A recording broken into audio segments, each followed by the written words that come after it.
right, this is my 1971 Ford Mustang. It's a Mach 1 Mustang, but this one's custom, obviously. We call it the Mach 22. We built it on a TV show called Car Kings in just a few days. It's absolutely incredible. This thing's got a supercharged Coyote in it. I don't know, it's making like 800 horse. It sounds incredible.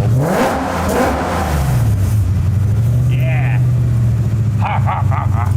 How'd Tim Allen do it? It's all about just a ridiculous amount of horsepower. Might not handle like the GT or anything like that, but it's got a big old engine in it. I love the large Mustangs. I like the big, heavy cars. And not many people take this body style Mustang and customize it. It's not one of the most common ones. So I like being different. So it's got like the, the carless seats and all, and roll cage. I mean, it's super fast. So it's set up to where if you want to go have a track day with it, you totally can. I don't know much about stereos, if I'm being honest, but it's got the big subwoofers in the back. I think that's neat. That's all kind of over my head. Honestly, you don't have to turn the music on in this thing. It sounds so good, it doesn't matter. It's got its own music.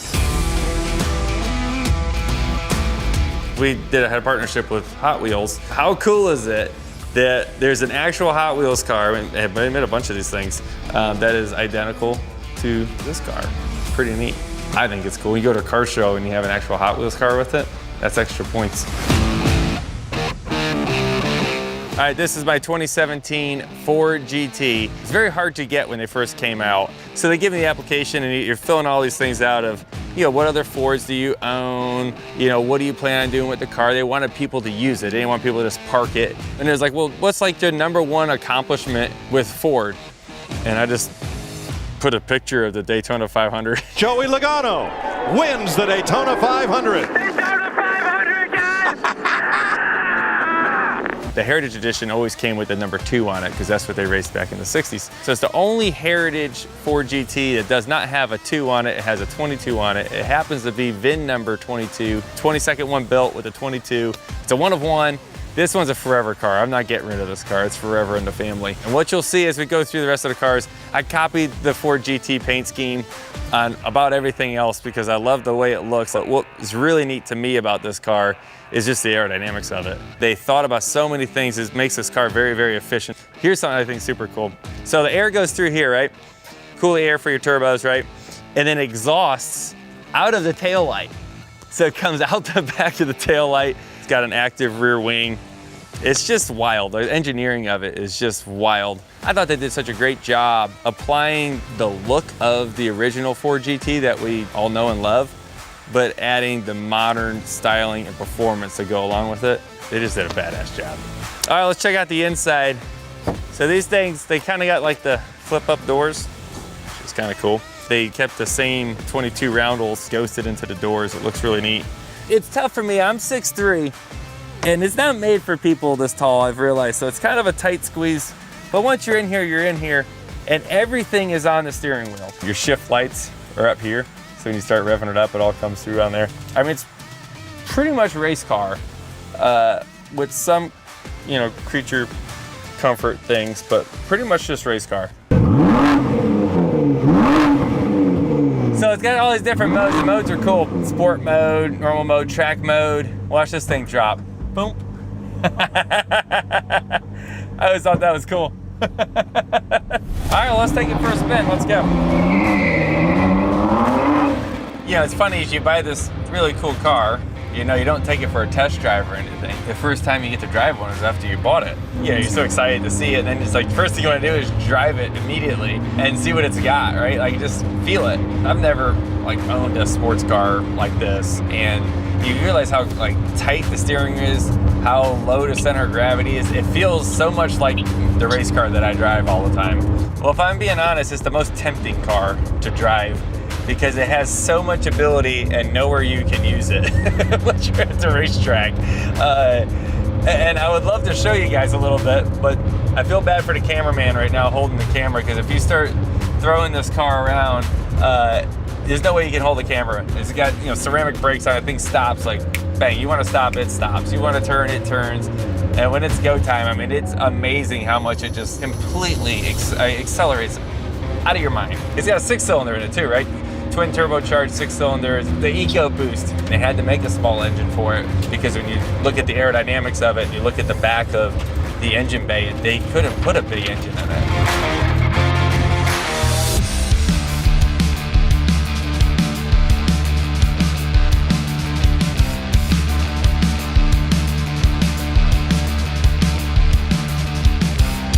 All right, right here, 6140 Econoline pickup. Kind of the funniest looking car. I bought it from a security guard at Charlotte Motor Speedway. He had it there, and I was like, man, that thing's awesome. I always wanted a Econoline. I think they're neat. It was not in this condition. It was red, actually. I don't know what they were thinking when they were engineering this thing. Mounted to the bottom of the bed is this big chunk of steel, like this big. Because there's so much weight in the front. The engine's in the front, everything's in the front. And when there's no load in the truck, right, when you're not carrying anything, you'd hit the brakes and the front end would come up like that. What a piss poor engineering where you gotta put ballast in the back. You gotta tote around extra weight just to keep the rear tires on the ground. Who cares? I still think it's cool. And so we redid it, matte white, the green smoothie wheels. And then I was like, well, what am I gonna put in the back of this thing? I'm not really gonna go to the hardware store and buy a bunch of lumber and put in the back of it. So we made it the Shaggin' Wagon. You hit a button, it comes up. It's got all screened in. We got the green shag carpet, of course. Got the TV in there. So we go camping in this thing. When I say go camping, I actually mean just camping in the backyard. We don't go very far. So it's kind of, the whole thing's kind of a goof, if I'm being honest. Just makes sense. It's got a 3 on the tree, 3-speed on the steering column.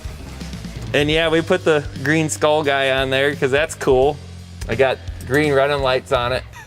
It's just a goof, right? It's a fun car to drive around. If people just smile, they just see you driving this thing, they just smile because it's kind of goofy. I would never want to wreck it though, because you're sitting up here in the front, ejecto seat right out the front, not good.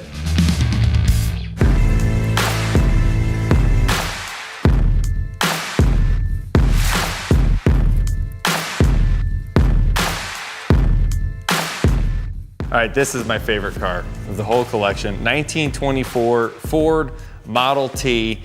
They made millions of these things, but I absolutely love driving it because I think it's a good way to remember where the vehicles come from, right? Where the Ford Motor Company has come from. This is what put them on the map.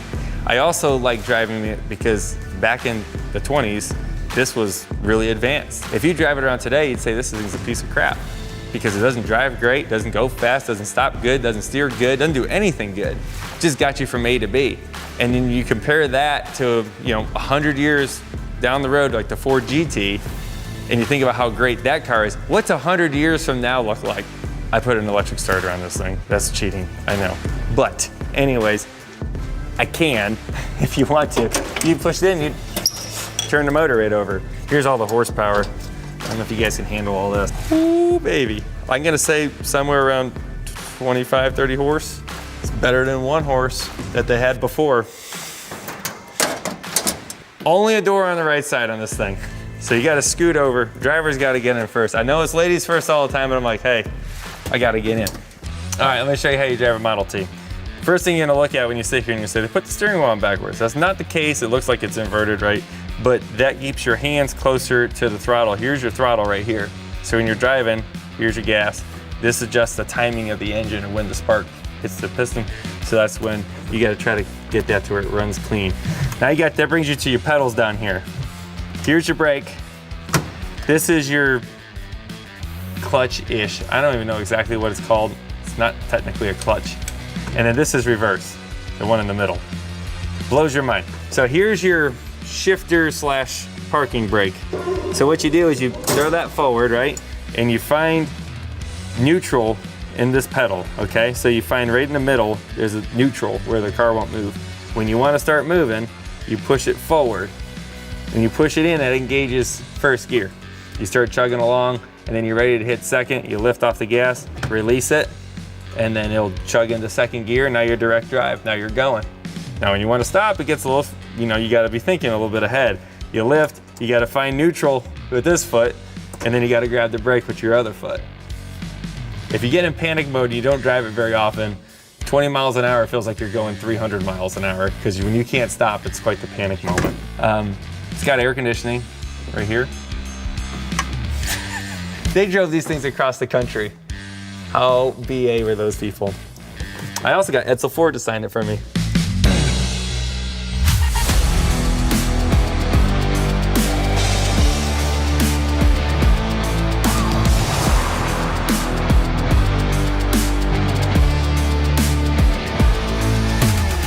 This is the most fun car of all time. We have built a race car that goes on the street that can do anything. It's the most versatile car, I think, in the world. It is a factory 5 kit truck that we have put a cup engine in, making 850 horsepower. This truck is super light. It's like 2,000 pounds, doesn't weigh much, got 900 horsepower. You can only imagine how fast this thing goes. I wanted to be able to drive it down the road, like go to pickup line at school, which I've done. I wanted to be able to go really, really fast on the track. I also wanted to drift. And so when you look at a lot of the suspension pieces, check this out here. So we cut out upper control arms and all to where when the wheels turn, they fit right in here so you can get more steering wheel angle so you can drift it. Put a handbrake on it so I can lock the rears up and drift it around. I don't like buying tires over and over again.